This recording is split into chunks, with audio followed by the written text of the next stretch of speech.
शिवछत्रपती इयत्ता चौथी परिसर अभ्यास भाग 2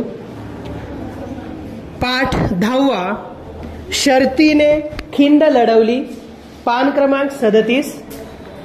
पन्हाळा जिंकला आणि आदिलशहा चिडला। अफजल खानाच्या वधामुळे विजापुरात हाहाकार उडाला। त्याच्या मागोमाग शिवरायांनी विजापूरकरांच्या ताब्यातील पन्हाळगड जिंकला। त्यामुळे आदिलशहा भयंकर चिडला। त्याला अन्न पाणी गोड लागेना। शिवरायांचा नाश करण्यासाठी त्याने सिद्दी जोहर या सरदाराला पाठवले। फार मोठी फौज घेऊन सिद्दी जोहर निघाला। फाजल खानही बापाच्या वधाचा सूड घेण्यासाठी त्याच्याबरोबर निघाला। पन्हाळगडाचा वेढा। सिद्दी जोहर शूर पण क्रूर होता। त्याची शिस्त कडक होती। त्याने पन्हाळगडाला चौफेर वेढा घातला। शिवरायांना गडात कोंडले। पावसाळ्याचे दिवस जवळ आले होते। पावसाळा सुरू झाला की सिद्दी जोहर वेढा उठवतील असे शिवरायांना वाटले, पण पाऊस सुरू होताच त्याने वेढा अधिकच कडक केला। गडावरची शिदोरी संपत आली। आता काय करावे? शक्तीचे काम नाही, तेव्हा युक्तीने सुटका करून घेण्याचे शिवरायांनी ठरवले। लवकरच किल्ला तुमच्या स्वाधीन करतो असा निरोप त्यांनी सिद्धीला पाठवला। तो खुश झाला। त्याने ते कबूल केले। वेड्याच्या कामाने सिद्धीचे सैनिक कंटाळले होते। शिवाजी शरण येत आहे हे ऐकून त्यांना आनंद झाला। खाणे पिणे, गाणे बजावणे व हुक्का पाणी यात ते दंग होऊन गेले। शिवराय वेड्यातून बाहेर।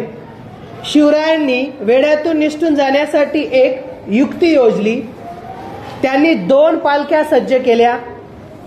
एकीतून शिवराय अवघड वाटेने बाहेर जाणार आणि दुसरीतून शिवरायांचा वेश धारण केलेली व्यक्ती राजदिंडी दरवाजातून बाहेर पडणार।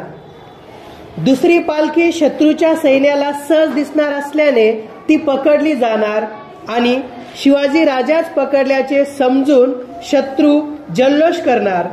एवढ्यात शिवराय अवघड वाटेने निसटून जाणार अशी ती योजना होती। त्यासाठी एक बहादूर तरुण तयार झाला। तो दिसायला शिवरायांसारखाच होता। त्याचे नाव होते शिवा काशीद। शिवरायांच्या सेवेतील केशभूषा करणारा तो सेवक होता। तो मोठा धाडसी आणि चतुर होता।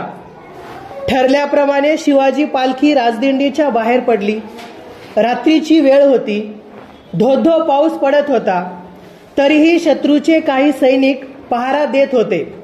त्यांनी ही पालखी पकडली। शिवाजी राजाच पकडला असे समजून त्यांनी ती पालखी सिद्दी जोहरच्या छावणीत नेली। तेथे जल्लोष सुरू झाला। दरम्यान शिवराय दुसऱ्या अवघड वाटेने गडाबाहेर पडले। सोबत बाजीप्रभू देशपांडे आणि त्यांचे निवडक सैनिक होते। सोबत बांदल देशमुख यांची फौजही होती। इकडे थोड्या वेळाने शिवा काशीदचा डाव उघडकीस आला तेव्हा सिद्धीने संतापून त्याला तत्काळ ठार केले। शिवरायांसाठी, स्वराज्यासाठी शिवा काशीदने आत्मबलिदान केले। तो अमर झाला। शिवराय हातावर तुरी देऊन निसटल्याचे लक्षात येताच सिद्दी चवताळून गेला। त्याने तातडीने सिद्दी मसऊद या आपल्या सरदाराला मोठ्या फौजेनिशी शिवरायांचा पाठलाग करण्यास पाठवले। पाठलाग चालू झाला। दिवस उजाडल्यावर त्यांनी शिवरायांना पांढरपाणी ओढ्यावर गाठले। शिवराय पेचात पडले। त्यांनी कशीबशी घोडखिंड ओलांडली। बाजीप्रभूचा बाणेदारपणा। चवताळलेल्या सिद्धीचे सैनिक जोराने खिंडीकडे दौडत येत होते। शिवरायांना वाटले आता विशाळगड गाठणे कठीण। ते बाजीप्रभूला म्हणाले, बाजी, वेळ आणीबाणीची आहे। पुढील वाट चढणीची। मागे शत्रू पाठीवर। आता विशाळगड हाती लागत नाही। चला शत्रूला उलटून तोंड देऊया। शिवरायांच्या मनातील घालमेल बाजीप्रभूने ओळखली। खिंडीच्या रोखाने शत्रू चवताळून येत होता। शिवरायांचे जीवित धोक्यात होते। सारे स्वराज्य धोक्यात होते। बाजीप्रभूने शिवरायांना कळकळीने सांगितले, महाराज, तुम्ही थोडे सैनिक घेऊन विशाळगडाकडे चला. उरलेल्या सैनिकासह मी खिंडीत उभा राहतो. महाराज, मी मरेन पण शत्रूला खिंड चढू देणार नाही. एक बाजी गेला तर तुम्हाला दुसरा मिळेल, पण स्वराज्याला शिवाजी महाराजांची गरज आहे. गनिमांची संख्या अफाट आहे. आपण थोडे आहोत. येथे आपला निभाव लागणार नाही. तुम्ही येथे थांबू नका. आम्ही खिंड रोखून धरतो. गनिमाला आम्ही येथेच थोपवून धरू. तुम्ही गडावर पोहोचेपर्यंत आम्ही येथे शत्रूला अडवून धरू. तुम्ही निर्धास्तपणे जा. बाजीप्रभूची स्वामी भक्ती बघून शिवराय गहिवरले. बाजीसारखा मोहरा इरेला घालणे त्यांच्या जीवावर आले होते, पण त्यांना स्वराज्याचे ध्येय गाठायचे होते. त्यांनी मन आवरले. शिवराय बाजीला प्रेमाने भेटले व म्हणाले, आम्ही गडावर जातो. तेथे पोहोचताच तोफांचे आवाज होतील. मग ताबडतोब खिंड सोडून तुम्ही निघून या. बाजीने शत्रूला रोखले. बाजीप्रभूला खिंडीत मागे ठेवून शिवराय विशाळगडाकडे निघाले. बाजीने शिवरायांच्या पाठमोऱ्या मूर्तीला लवून मुजरा केला. मग त्याने आपल्या हातात समशेर घेतली आणि तो खिंडीच्या तोंडाशी उभा राहिला. त्याने मावळ्यांच्या तुकड्या पाडल्या, त्यांना जागा नेमून दिल्या. मावळ्यांनी दगडगोटे जमा केले आणि ते आपापल्या जागी तयारीने उभे राहिले. खिंडीच्या तोंडावर मावळ्यांची पोलादी फळी तयार झाली. इतक्यात शत्रूच्या युद्धगर्जना ऐकू आल्या. शत्रू खिंडीखाली आला होता. बाजी मावळ्यांना म्हणाला, बहादूर मर्दांनो, हुशार, जीव गेला तरी जागा सोडू नका. गनिमांना खिंड चढू देऊ नका. बाजीप्रभू आणि त्याचे मावळे खिंडीच्या तोंडाशी पाय रोवून उभे टाकले. खिंडीतली वाट बिकट व नागमोडी होती. एका वेळी 3-4 माणसे कशीबशी वर चढू शकत. तिकडे शिवराय विशाळगडाकडे वाऱ्यासारखे धावत होते. विशाळगडाचा पायथा अजून दूर होता. गडावर पोहोचण्यासाठी शिवरायांना 1.5-2 तास हवे होते. तेवढा वेळ बाजीने खिंड अडवून ठेवल्यास शिवरायांचे काम फते होणार होते. खिंडीतील झुंज. इकडे खिंडीत शर्तीची झुंज सुरू झाली. शत्रू खिंड चढू लागला. चित्रात पहा, घोडखिंडीत शिवराय व बाजीप्रभू देशपांडे.